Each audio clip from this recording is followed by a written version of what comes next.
Magandang gabi. Gabi po sa ating lahat. Ako po si Jamesa Bautista.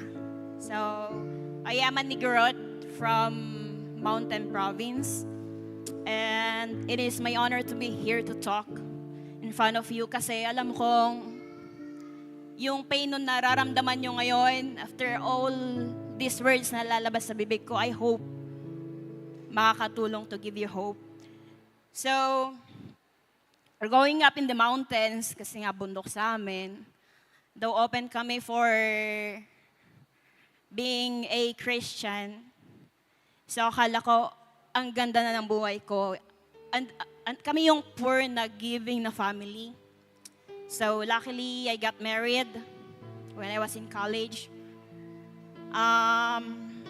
To the point na nalos ko yung dad ko way back 2019 due to cancer. Gusto ko maging strong side ng family ko, strong figure ng family ko, kahit ako yung bunso sa amin. So, ayokong pakita sa mama ko na ang sakit sa akin na pagkawala ng dad ko. Sabi ko sa husband ko noon, mag-abroad ako. Kasi yung pain na nakikita ko sa mama ko, parang hindi ko kaya. So, nag-decide ako mag-abroad. Pumunta ako ng abroad na puno ng pangarap na sabi ko, ay, lahat ng di pa namin na-achieve ng pamilya ko, i-achieve ko. Kahit wala na yung daddy ko. So, I worked there in Saudi Arabia. Luckily, maganda naman yung trabaho. Akala ko okay yung family ko, or para sa akin, okay yung family ko. Until nahit na tayo ng pandemic. So, marami kami nawalan ng trabaho sa abroad. Ang hirap umuwi. So, nagkasakit akong time na yon for kidney stones. So, sabi sa akin ng doktor, kailangan i-operan and such. Alam mo yung doon ko na-realize na kailangan ko palang umuwi ng Pilipinas, iba pa rin pagkasama mo yung family mo. So, nag-chat ako sa ate ko, sabi ko, te, hindi ko alam paano ako uuwi, pero kailangan kong umuwi. Kailangan ko kayong makita. So, luckily, nalagay yung name ko doon sa mga papauwi ng Pilipinas. Umuwi kami ng pandemic. Umuwi ako sa family ko. Umuwi ako sa family ko, nakala ko, yung 100% na dream ko, sabi ko siguro naman 60% na-achieve ko. Pero pagpunta ko dito, lahat pala ng yung 60%, negative 60 pa. Kasi pag-uwi ko, wala na pala akong asawa.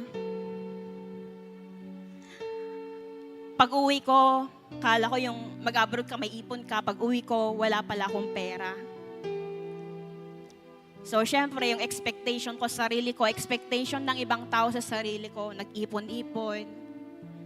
To the point na ako mismo, nagdududa na ako sa sarili ko. Umuwi pa din ako from Baguio to Mountain Province. Kami yung community wherein hindi pa open sa amin yung pagiging single mom. I mean, though nakikita nangyayari pero hindi pa katanggap-tanggap. So one time, dun ako sa kwarto. Dumating yung mga tita ko, lola ko, mother's side, father's side. Ako pa rin yung mali kahit ako yung iniwan. Ganon ka, yung namin, cultures and traditions or mindset sa amin. So, ako, nag-self-pity and such, na sabi ko, wala na ba akong kakampi? Nagpe-pray naman ako. Ginagawa ko naman yung best ko. Feeling ko nun walang nakikinig. To the point na sabi ko, end ko na lahat to. gumuho na lahat ng dreams ko. Kung dati ang strong ko, sabi ko, hindi ko na kaya. Pero sobrang bait ni Lord. Binuhay niya pa rin ako.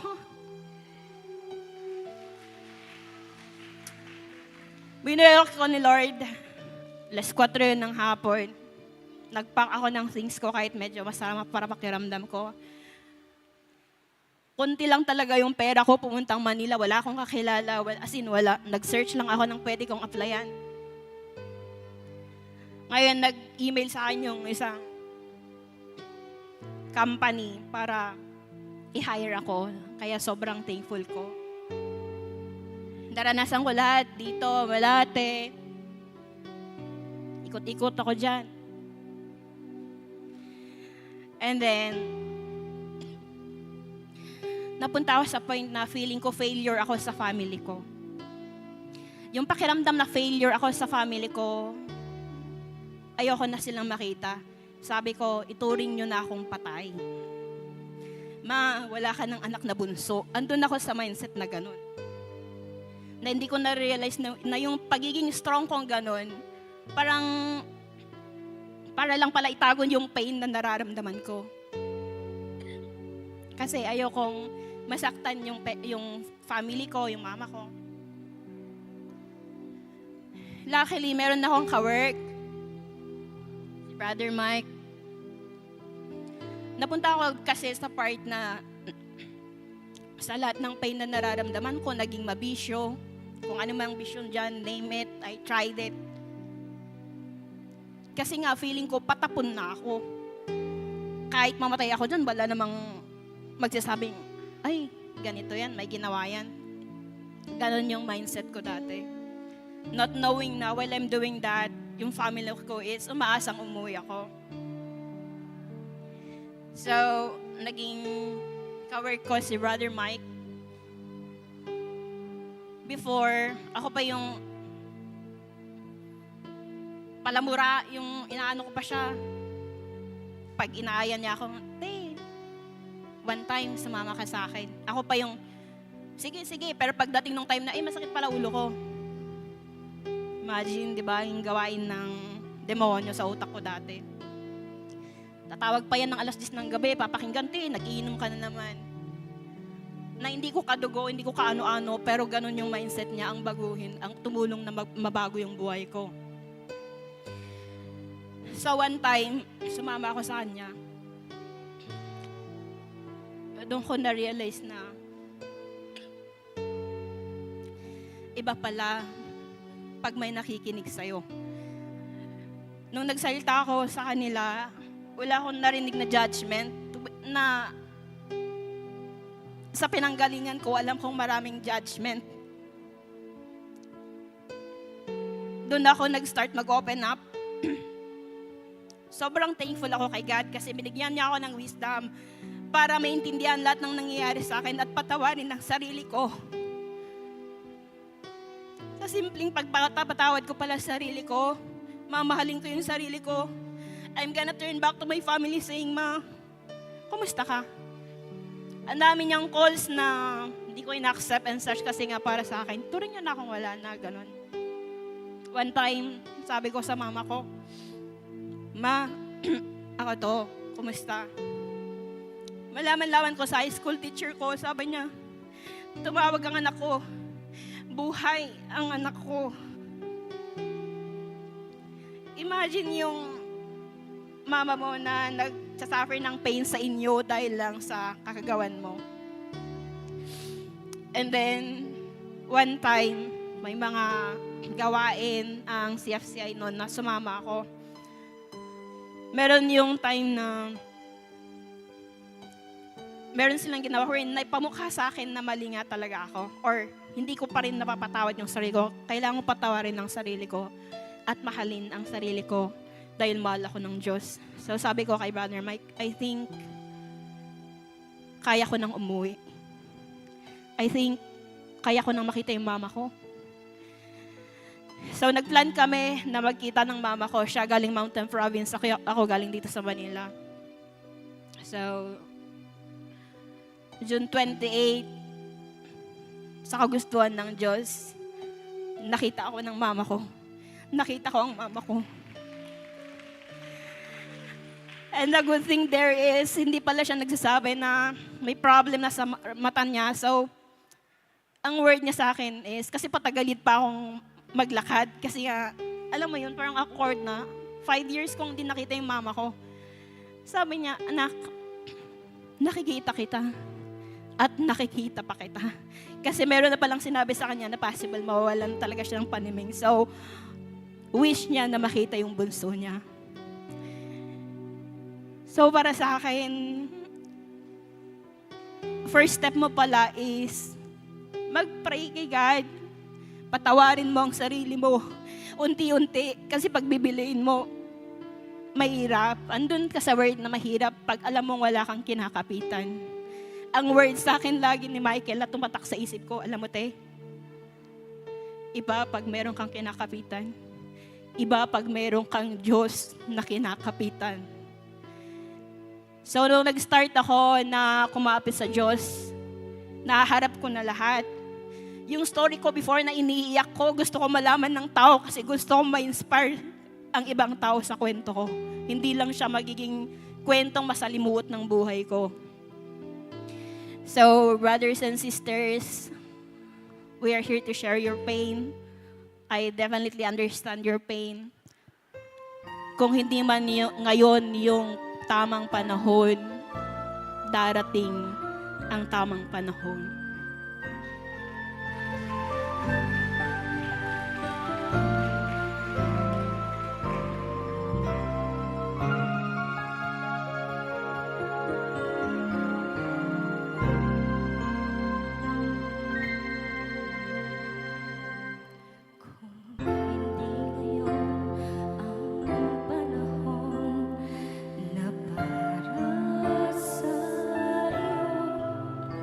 Huwag maiinip dahil ganyan ang buhay sa mundo. Huwag mawawalan ng pag-asa, darating na ligaya. Ang isipin mo'y may bukas pa na mayroong saya. Kapigo ay hindi hadlang upang tumakas ka. Huwag kang iiwas pag nabibigo, dapat na lumaban ka.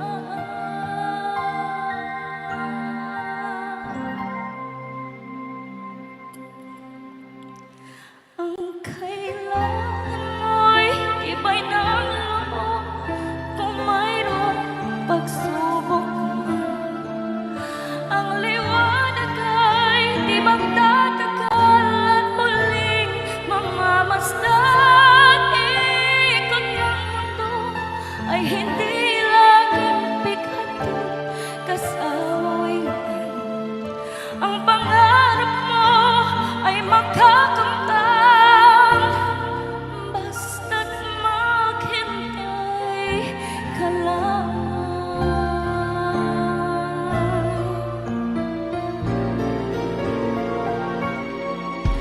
Kung hindi ngayon ang panahon na para sa iyo, huwag maiinip dahil ganyan ang buhay sa mundo. Huwag mawawalan ng pag-asa, darating ang ligaya. Ang isipin mo'y may bukas pa na mayroong saya. Kabigo ay hindi hadlang upang tumakas ka. Huwag kang iiwas pag nabibigo, dapat na lumaban ka. Ang kailangan mo'y tibay ng loob kung mayroong pagsubok man. Ang liwanag ay di magtatagal at muling mamamasdan. Ikot ng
Magandang gabi po sa inyong lahat.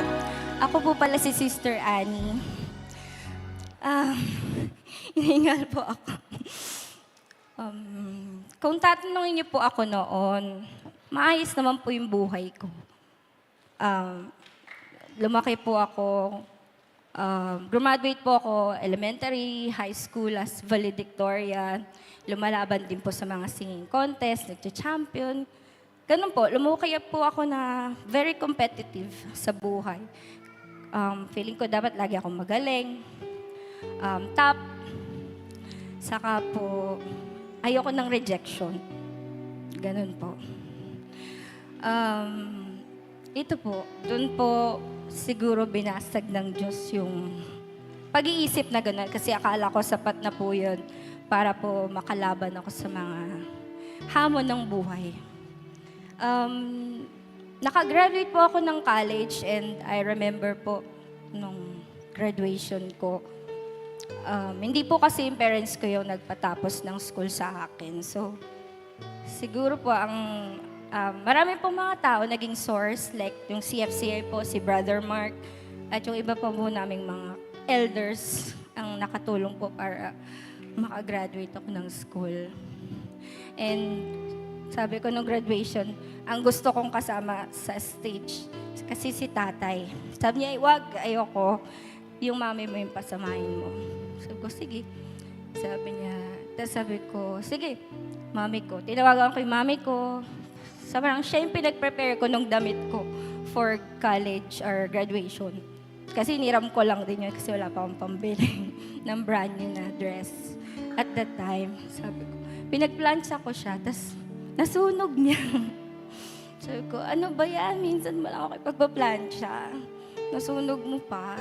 So, naiyak siya. And ako din umiyak noon kasi nakamiigap na ako. Alis na kami para pumunta ng PICC. Ganun. So, naalala ko yung araw na yung feeling ko, sad na sad siya. And actually, that's one of the moments na hindi ko din makalimutan.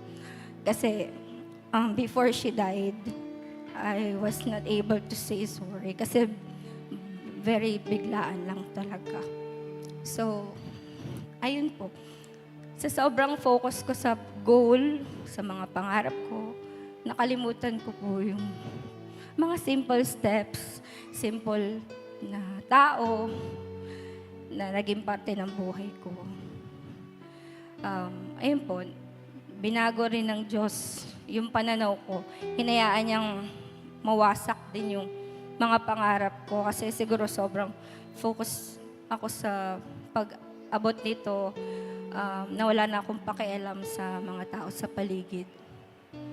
Yun po, hinayaan niyang mamatay yung mami ko. And I got pregnant then with twins before pandemic time. So I also lost them in just 1 month alone. So, nung time na po yun, para po talaga akong mababaliw. Ang dami kong pera, to be honest, kasi may SS claim ako, may maternity benefits, di ba? And since cesarean pa ako, mas malaki. And may mga bereavement pay pa ako kasi nga namatay yung twins ko and my mom. Pero hindi pala yun sapat na source ng happiness. Kasi you have the money, akala ng tao, masaya ka. Pero di nila alam na every night, I don't have peace of mind. Di ako makatulog. And doon na nga po, sinimula na buuin ng Diyos yung pagkatao ko po. Doon po niya sa mahirap na paraan na bawiin lahat ng pinaka-importanting tao sa buhay ko para lang masabi na, uy, nakakalimutan mo na ako. Kasi po, pinakamatagal na or pinaka-importanting tao sa buhay ko is yung mami ko pa rin naman. So, I lost her, parang na-shake po talaga ako. And until this point, I know that God is still rebuilding me, And binubuo niya pa rin po yung pagkatao ko. Yun po yung isa sa mga gusto kong iwan kahit po anong mangyari. Sa mga pangarap natin, wag po natin siyang kakalimutan. Yung pinakamahirap po talagang isuko yung pangarap.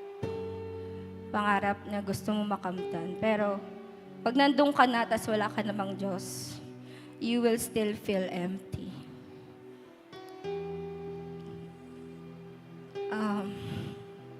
Ayun po. As we try to strive for our dreams, let's still give back and love the Lord. Isama po natin siya.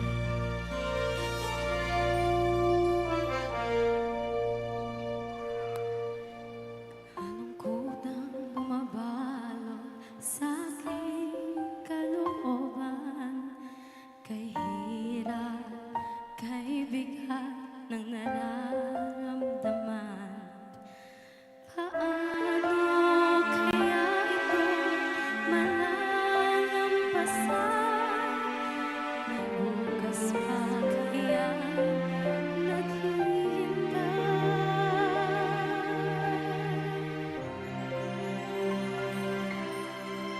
Sa tuwing di na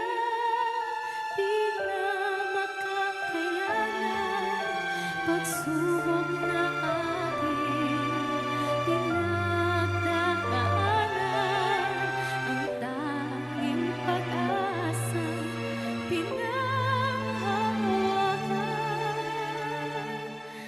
May awa ang Diyos, may awa ang Diyos.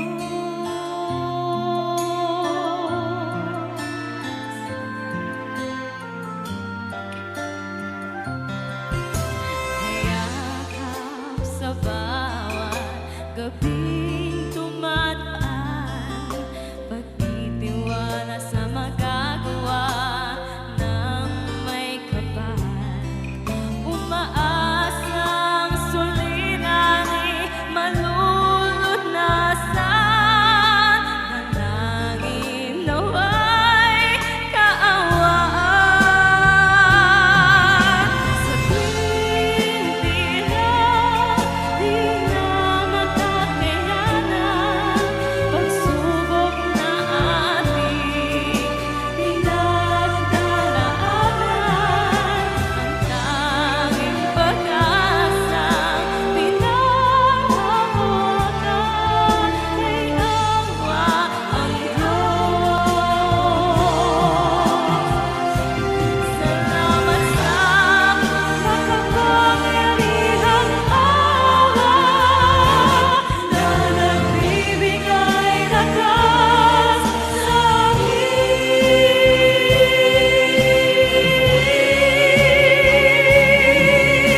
Sa tuwing di na makakayanan, pagsubok na ating pinagdadaanan, ang tanging pag-asa pinanghahawakan. May awa ang Diyos. Sa tuwing di na makakayanan, pagsubok na ating pinagdadaanan, ang tanging pag-asa pinanghahawakan.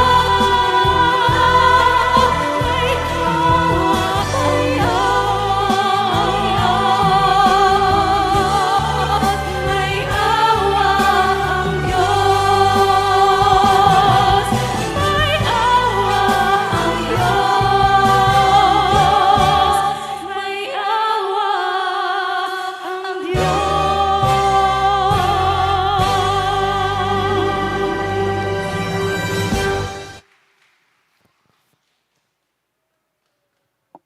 Hello! Gusto niyo na po marinig yung encountering namin? Pinanganak po ako na ang pamilya ko ay may kaya na sa buhay. Ang pamilya ko ay masasabi kong one of the best kasi sila ay nagdo-donate ng lupa at ang isa nga sa lupang dinonate nila ay isa ng parokya sa Nabotas, ang San Ildefonso Parish. Napakabait ng aking nanay, pero gusto kong ikwento sa inyo, ang nanay ko ay grade 2 lamang. No read, no write. Pero binuhay niya kami sa pamagitan ng pagtitinda ng tinapa. Binuhay niya kami sa pamagitan ng paglalaba. Binuhay niya kami sa tunay na pag-ibig. At nung kami pinanganak ng aking nanay, ang sabi niya, pumasok ka at huwag kang makipag-away. Umuwi ka ng malinis pa ang iyong damit sapagkat tayo ay hindi ganun nakaluluwag sa buhay. Hanggang one time, sobrang laki na ng pamilya namin, ang laki na ng outlet, kami na i-producer ng pelikula. Ang mga kapatid ko ay masasabi kong magagaling sa music at ako po yung black sheep sa amin kasi ayoko po ng music. Nagtatago ako. Ang aking mga magulang kumuha ng isang profesor sa Santa Isabel. Dahil ang aking auntie ay isang doktor sa music at sa Santa Isabel. Pagdating sa akin, ayoko ng music. One time, paglaki ko, hanggang sa pagtanggap ko ng aking pagiging tungkulin bilang isang lalaki, naabutan ko ang pagkalugi namin. Ninakawan po kami ng more than 1 million. Nalugi kami. Naramdaman ko ang aking nanay at tatay ay sibuyas, kamatis ang kinakain. Na-stroke, tumalbog ang tseke. Maraming pulis ang mga naniningil. Ako yung pinaka-youngest. Ako yung isa sa mga pinakakausap. Nakita ko ang madaming taong kumakatok sa bahay namin. Madaming kaibigan. Madaming nangihingi dahil nagkasakit ang kanilang pamilya. Ngunit nung bumagsak ang aming hanap buhay hanggang sa namatay ang aking nanay, isa lang ang binili niya. Anak, huwag mong kalilimutan, bunso ka man, ngunit naniniwala akong magiging mabuti kang anak at gagamitin ka ni Lord. Alam niyo po yun, namatay po kagad yung araw na yon. Nagkaroon po ako ng anak. Sabi ng aking doktor, malabo kang magkabibi dahil ikaw ay bata pa lamang, may prostate na. Sabi ko, imposible. Siguro dahil nakuha ko po, ako kasi ay nagbubuhat ng mga isda. Dahil wala na kaming kita eh. Bagsak na eh. Pero kailangan kong buhayin ang baby ko dahil siya'y araw-araw merong sakit, hika. Kaya kahit mahirap, buhat. At kapag may oras pa, naglalako pa ako ng unan. Tsokolate, roses, pabango. Na minsan sa isip ko, hindi ko dapat yon abutin. Dahil hindi naman yon talaga nangyayari sa buhay namin. Pero alam nyo, ano yung pinakamalupit? Ang pinakamalupit, kung meron mang simbahan yung makap sa akin, yung simbahan mismo, lalo pa akong dinurog. Pinaratangan, sobra. Sabi ko, marahil dahil sa alam nilang wala ka ng pera, pinagbintangan, inakusahan, pinaiinom ko yung mga bata ng alak, pinasisigarilyo ko. Sa gitna ng homilya ng 4:00 ng hapon, habang ako'y tumutugtog, ang aking anak ay nasa likod ko, sabi ng aking miyembro ng choir, Tay, mukhang ikaw yata yung pinariringgan ng isang pari. Ang sabi roon, tandang-tanda ko pa, Kung meron man kayong kamag-anak na nasasakupan itong batang ito, ako nga po yon, alisin nyo na. Alam niyo po yung oras na yon, lumabas ako sa simbahan, durog na durog. Durog na durog. Alam niyo po kung ano pa yung malupit na yon? Yung araw din yon, tumugtog ako sa patay. At ang sagot ng isang miyembro na nag-asikaso ng patay, alam mo ba, yung tugtog mo, mataas pa ang 50 pesos para sa klase ng tugtog mo. Walang kakwenta-kwenta. O di ba ang sarap pakinggan? Yan ang tunay na simbahan. Tumalikod ako at nagtrabaho. At one time, nagkasakit ang anak ko. Isang malalang sakit. Alam niyo yung sakit? Sabi ng doktor, Dr. Montenegro, parang mahirap na yata natin yan iligtas dahil kinain na yung kanyang bituka. Yun na yung sinusuka at tinatain niya. Green na. Napakapayat na ng anak ko. Wala na talaga. Wala na talagang tao, paano pa bubuhayin. Ang bait ng kongregasyon ng Order of the Friars, dahil ako'y tumutugtog doon, nagbigay sila ng rekomendasyon, tinanggap ng UST. Doon sa UST, nilaban nila ang anak ko. Pagdating ng Saturday, pakinggan niyo po to. Pakinggan niyo po to.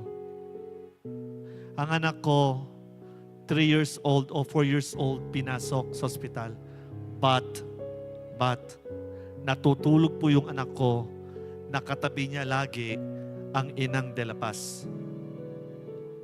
Nung pinasok na namin sa ospital, ang sabi ng anak ko, Tay, alis ka na. Meron ka pang tugtog sa Valenzuela. Alam niyo po, sino yung tinutugtugan ko ron? Mga may cancer. Pumunta ka na doon. Hinihintay ka na ni Jesus. Uwian mo ko ng ostya. So yes na, iyak ako ng iyak. Hanggang sa umuwi ako ng bahay, tinawagan ako ng aking isang miyembro, Tay, ang inyong anak ay comatose. Nagihilik na. Tumutugtog ako, umiiyak ako. Pero gusto ko sabihin sa inyo, yung mga oras na yon, hindi ko question ng Diyos bakit na ginawa yon. Bagkos sa sinabi ko lang habang tumutugtog ako, kung ano po yung kalooban nyo, masunod. Dahil kayo naman po ang tunay na nagbigay ng lahat ng ito. Pagpunta ko ng UST, natulog ako, at pagdating ng 3:00, may nagkatok. Binuksan ng aking member sa choir. Ginising ako, may madre. Ang madre dire-diretso sa higaan. Yung anak ko parang isang baboy na ang daming tusok. Sabi ng madre, akin na yung ostya. Eh di binigay ko. Tapos sabi niya sa batang ito, buksan mo yung mga bibig. Dinasalan niya. Pinasok. Nakita ko. Sabi ko, ang anak ko, may diwa pa pala. Hanggang sa humarap sa akin yung madre. Alam niyo yung madre, hindi Pilipino. Pero maitim. Napakaganda. Hindi mo kaya i-explain. Sabi sa akin ng madre, God will provide everything. Pinakikinggan ng Diyos ang iyong dalangin. Tandaan mo, wag kang masisira. Alam niyo po, natulog ulit ako. Pagdating ng 6:00, pumasok yung pare. May dala ng oil. Tinanong ko yung pare, ano po yan? Halalagyan natin ng oil. Kasi sa oras na yun, 7:00, 8:00, dying na siya. Sabi ko, meron na pong pumasok na madre. Nilagyan na rin po siya, dinasalan. Alam niyo po ang sagot? Noong oras na yon, Ang sagot ganito. Sabi ng pari at sabi ng nurse, walang madre rito. Hindi po. Pumasok po talaga, 3:00. Di ako nagjo-joke. Baka natutulog lang po kayo. Ay, hindi po. Tinanong ko sa choir ko. Diba? Opo, tay, pumasok po. Bago po kami bumili ng kape. Pumasok eh. Wala po talagang madre. Hindi po, totoo po, may madre ho talaga. Alam nyo, after po ng pag-usap namin ng pare, yung anak ko, umupo, nagising. At sinabi ng anak ko, Tatat, gusto ko ng pagkain, nagugutom ako. At nung chinek ulit ng UST, ang kanyang kalagayan, eto sinabi, wala siyang anumang sakit na nakikita sa katawan niya. Simula po nyon, yung nagsabi sa akin na pangit ang tugtog ko, bigla pong nakakarinig ako. Nakakarinig na ako. Meron na ako nakikita sa isip ko. Simula po nyo, natuto akong magsalita. At ang hirap-hirap ng buhay ko, nagkaroon po ako ng negosyo. At ako po ngayon ang may-ari ng YFM na naririnig ninyo na lumalabas sa Araneta. At simula ho nyon, ang mga kwento ng mga batang yan at ng mga matatandang sa likod at ng mga ibang mga matatandang natutong maglakad at natutong magsalita. May cancer, breast cancer, nawala. Aneurysm, umayos. 3 taong nakaratay sa higaan, nakatayo at nakalakad.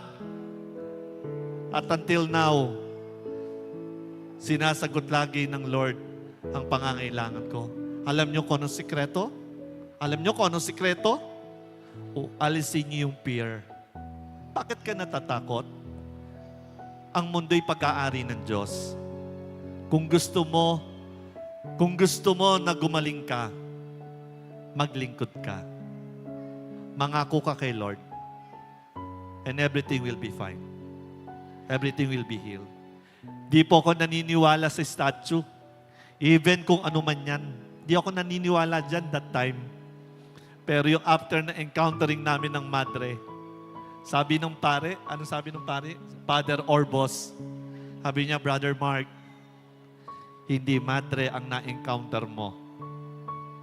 Manifestation ng mother. Amen. Kaya maniwala po kayo.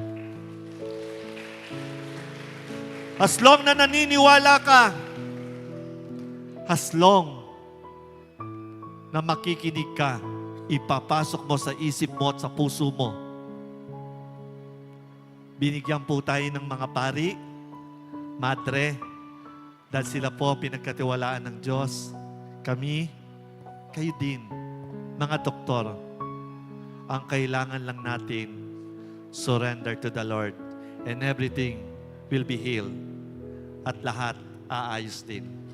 Ito na po ang aking anak na binuhay. Iniligtas. Sabi, patay ng 7:00. Ngayon, ito na po siya. At lahat ng aking anak, sabi ng doktor, ng taga-PGH, isa lang ang magiging anak mo. Ngayon, 5 ho sila. 5 po sila. At lahat sila nagsaserve sa community. At alam nyo kung ano pa binigay sa akin ng Lord?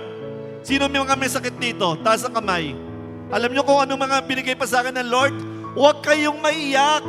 Huwag kayong malungkot. Dahil may Brother Mark na nakatayo, may prostate po ako. May colon po ako. May kidney problem po ako. 3 times po ako na-stroke. May psoriasis po ako. Pero until now, ang sinasabi ko kay Lord, hanggat humihinga ko, Lord, gamitin mo ako para ang mga may karamdaman na yan, gagaling at gagalingan. Muli po, nagpapasalamat po ako kay Lord dahil tuwing nangihina ako, aksidenteng nakikita kami ng aking ama, si Father Willie. Kaya lagi ko sinasabi sa kanya, thank you. Kasi chinards mo na naman ako. Chinards mo ako. Sobrang pag-ibig ng Diyos. At huwag pong ma-o-open sa akin ng iba. Iba po ang tunay na pari, si Father Willie.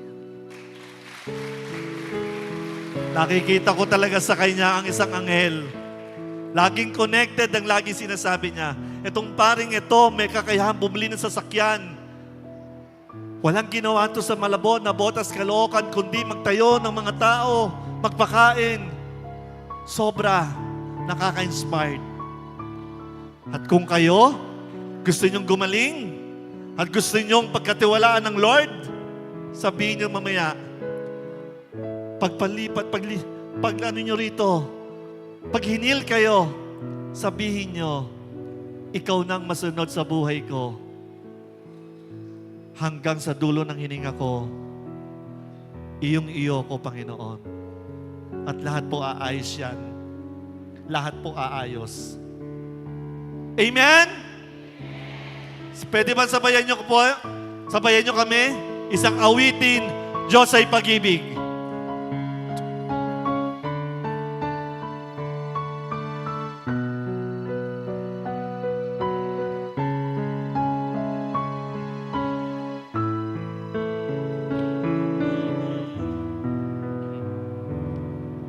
Pag-ibig ang siyang pumukaw sa ating puso at kaluluwa, ang siyang nagdulot sa ating buhay ng gintong araw at pag-asa. Pag-ibig ang siyang buklod natin, di mapapawi kailan paman. Sa puso't diwa, tayo'y isa lamang kahit na tayo'y magkawalay. Pagkat ang Diyos natin, Diyos ng pag-ibig, magmahalan tayo't magtulungan. At kung tayo'y bigo, ay huwag limutin na may Diyos tayong nagmamahal.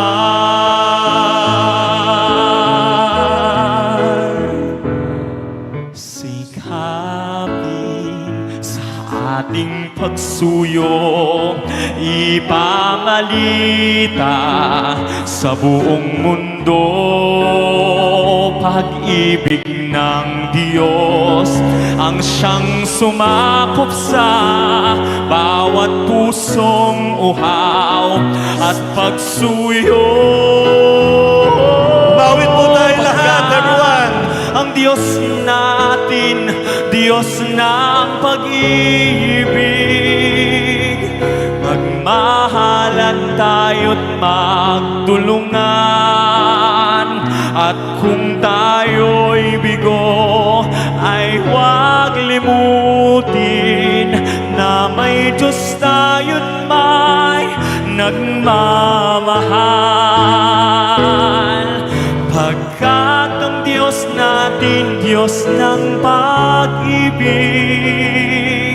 magmahalan tayo't magtulungan. At kung tayo'y bigo,